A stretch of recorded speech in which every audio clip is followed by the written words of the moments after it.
This is Chris from needlepointers.com, and this video will show you how to stitch inside and outside corners on your serger and also how to secure seams.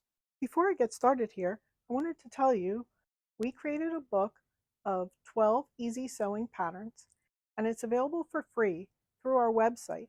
To get the free book, just click the link in the description of this video and sign up to receive our free newsletter. We will send you the free book to your email.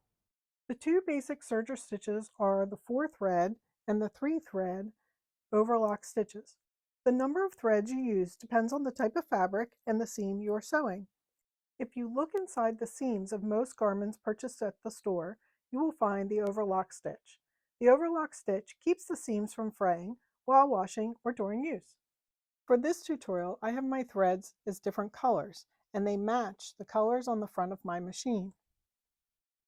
The yellow is the left needle, the green is the right needle, the blue is the overlock front loops or upper looper, and the smaller red spool is the back loops or the lower looper.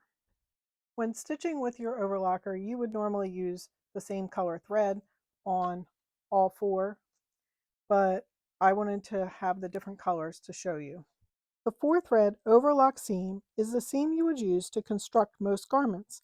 It's also used for high stress, such as a crotch seam.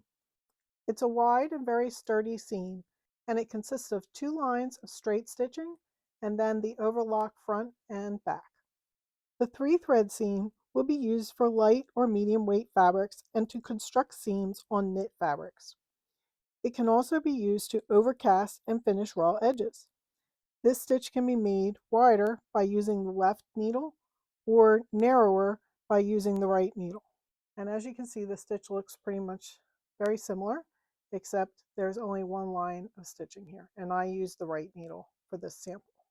If a seam is not sewn over another seam or edge finishes, you may need to secure the seam at the beginning and the ending.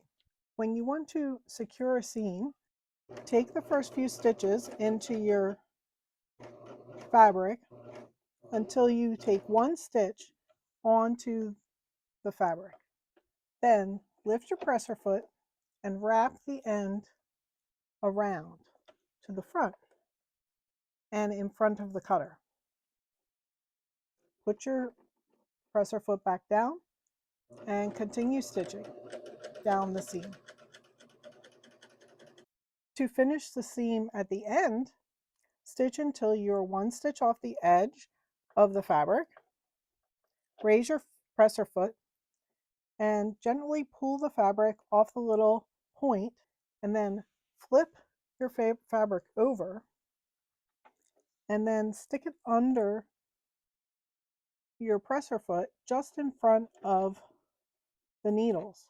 Now you don't want it to be cutting here because you don't want to cut your seam, but you just want it to be under there, and then start taking a few stitches until you have about 1 inch and then stitch off the edge.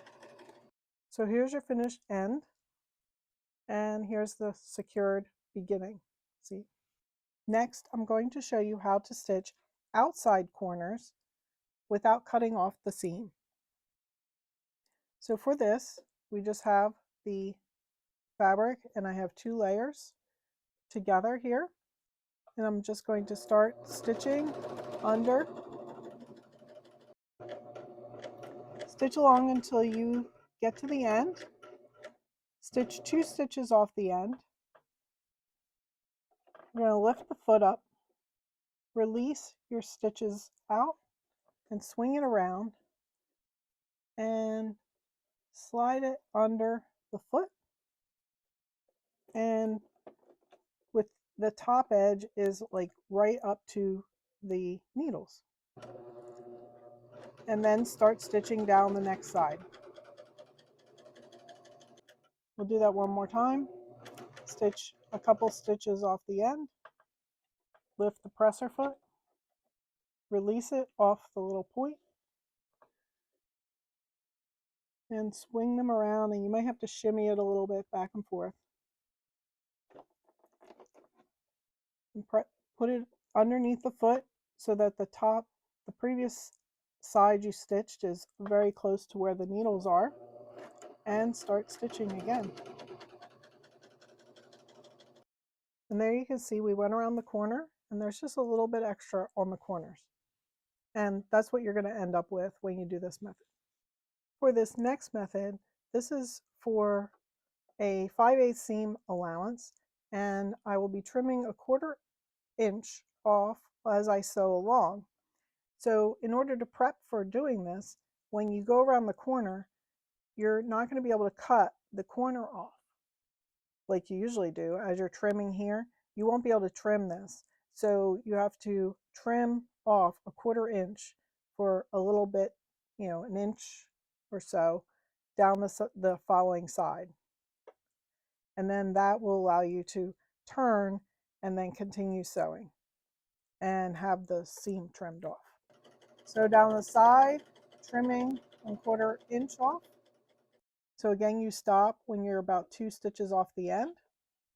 You lift your presser foot, and even with the previous stitch, you can always release your stitches by pulling this back. This is your rolled hem lever, and then pull it out, and don't forget to push that back though, and pull this around, and you're going to shimmy it under there again, like get it under in the same way as last time, so that the previous edge is right up by the needles, and then your trimmed area should be along the side here, and then my untrimmed is just right where the cutter is. And then we just start trimming and sewing this next side. So you can see here's my trimmed edge coming up.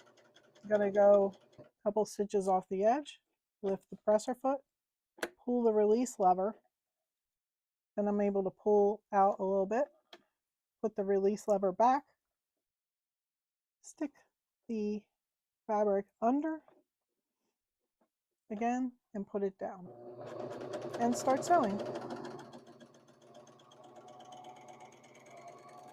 And that is finished outside corners with trimming the seam also.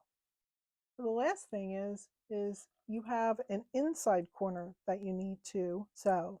It might look difficult, but it's really not. If you are trimming your 1/4 inch along, then you will want to take a first step and cut a little snip 1/4 inch in the corner. I'm going to show you how to do the seam not trimming. It's the same method, but you don't have to clip in the corner. So you start sewing the seam the same as usual, of course tacking and securing the seam if you need to. And then when you're approaching the seam, you simply pull it and get it into a straight line. So it's like that.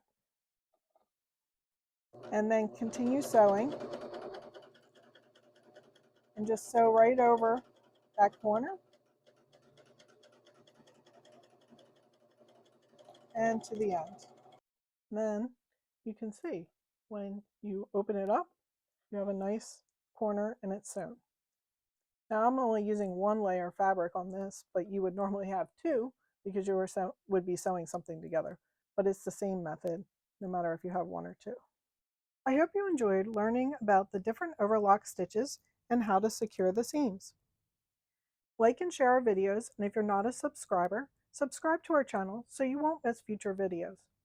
Help us spread our videos by sharing them with your friends on Facebook, Twitter, and Pinterest.